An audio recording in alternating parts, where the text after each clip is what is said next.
തിങ്കളാഴ്ച മലപ്പുറം വണ്ടൂരിനടുത്ത് നടുവത്ത് മരിച്ച യുവാവിന് നിപ്പ ബാധിച്ചതായി സ്ഥിരീകരണം. പൂനെ വൈറോളജി ലാബിലെ ഫലം പോസിറ്റീവായി. 151 പേർ പ്രാഥമിക സമ്പർക്ക പട്ടികയിലുണ്ട്. ഐസൊലേഷനിലുള്ള 5 പേർക്ക് ലഘുവായ ലക്ഷണങ്ങളുണ്ടെന്നും ആരോഗ്യമന്ത്രി അറിയിച്ചു. സെപ്റ്റംബർ 9 പെരിന്തൽമണ്ണയിലെ MES മെഡിക്കൽ കോളേജിൽ വെച്ച് ബംഗളൂരുവിൽ വിദ്യാർത്ഥിയായ യുവാവ് മരിച്ചത്. മസ്തിഷ്ക ജ്വരത്തിന്റെ ലക്ഷണങ്ങൾ കണ്ടതോടെ വെള്ളിയാഴ്ച കോഴിക്കോട് മെഡിക്കൽ കോളേജിലെ മൈക്രോബയോളജി വിഭാഗത്തിൽ പ്രാഥമിക പരിശോധന നടത്തി രോഗം കണ്ടെത്തിയിരുന്നു. പിന്നാലെ പൂനെ നാഷണൽ വൈറോളജി ഇൻസ്റ്റിറ്റ്യൂട്ടിൽ അയച്ച രോഗബാധ ഔദ്യോഗികമായി സ്ഥിരീകരിച്ചു.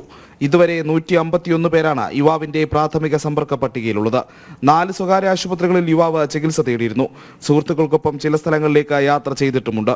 നേരിട്ട് സമ്പർക്കത്തിൽ ഏർപ്പെട്ടവരെ ഐസൊലേഷനിലേക്ക് മാറ്റി. 5 പേർക്ക് പരിലക്ഷണങ്ങൾ ഉള്ളതിനാൽ സാമ്പിൾ പരിശോധനയ്ക്ക് അയച്ചു.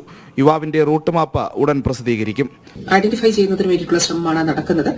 ഇതുവരെ 151 പേരാണ് പ്രൈമറി കോൺടാക്ട്സിൽ ഉള്ളത്. അതിൽ 5 പേർക്ക് ചെറിയ പനി ലക്ഷണങ്ങളും ഉണ്ട്. ഇത് സംബന്ധിച്ച് ആശങ്കപ്പെടേണ്ട സാഹചര്യമില്ല. കാരണം രോഗവ്യാപനമില്ല എന്നുള്ളത് ഉറപ്പാക്കുന്നതിന് വേണ്ടിയിട്ടുള്ള സൂക്ഷ്മതലമായിട്ടുള്ള ഇടപെടലാണ് നടത്തുന്നത്.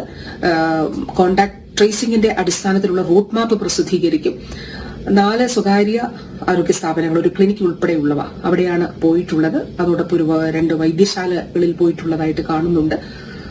അപ്പോൾ ഇതിന്റെ അടിസ്ഥാനത്തിൽ റൂട്ട് മാപ്പ് പ്രസിദ്ധീകരിക്കുമ്പോൾ എവിടെയെങ്കിലും ആ സമയത്ത്, അതിനു മുൻപോ അതിനുശേഷമോ അതിൽ പ്രസക്തി ഇല്ല, പക്ഷെ ആ സമയത്ത് അവിടെ ഉണ്ടായിരുന്നവർ ഉണ്ടെങ്കിൽ ദയവായി ആരോഗ്യ വകുപ്പിനെ ഇക്കാര്യം അറിയിക്കണമെന്നുള്ളത് കൂടി അഭ്യർത്ഥിക്കുകയാണ്. വണ്ടൂരിലെ തിരുവാലി പഞ്ചായത്തിൽ മാസ്ക് നിർബന്ധമാക്കിയിട്ടുണ്ട്. വാർഡ് കേന്ദ്രീകരിച്ചുള്ള സർവേയും പഞ്ചായത്തിൽ ആരംഭിച്ചു. ബംഗളൂരുവിൽ വെച്ച് മഞ്ഞപ്പിത്തം ബാധിച്ച യുവാവ് 2 മാസം മുൻപ് നാട്ടിലെത്തി ചികിത്സ തേടിയിരുന്നു. രോഗം ഭേദമായി മടങ്ങിയ യുവാവ് കഴിഞ്ഞയാഴ്ച കാലിന് പരിക്കേറ്റതിനെ തുടർന്നാണ് വീണ്ടും നാട്ടിലെത്തിയത്. പിന്നീട് പനി ബാധിച്ച് ചികിത്സ തേടുകയായിരുന്നു. 2 മാസം മുമ്പ് മലപ്പുറത്ത് തന്നെ 14-കാരനും നിപ്പ രോഗം വന്നു മരിച്ചിരുന്നു. ജില്ല രോഗവിമുക്തമായി പ്രഖ്യാപിച്ച ദിവസങ്ങൾ കഴിയുന്നതിന് മുൻപാണ് വീണ്ടും നിപ്പ മരണമുണ്ടാകുന്നത്. ജനം, തിരുവനന്തപുരം.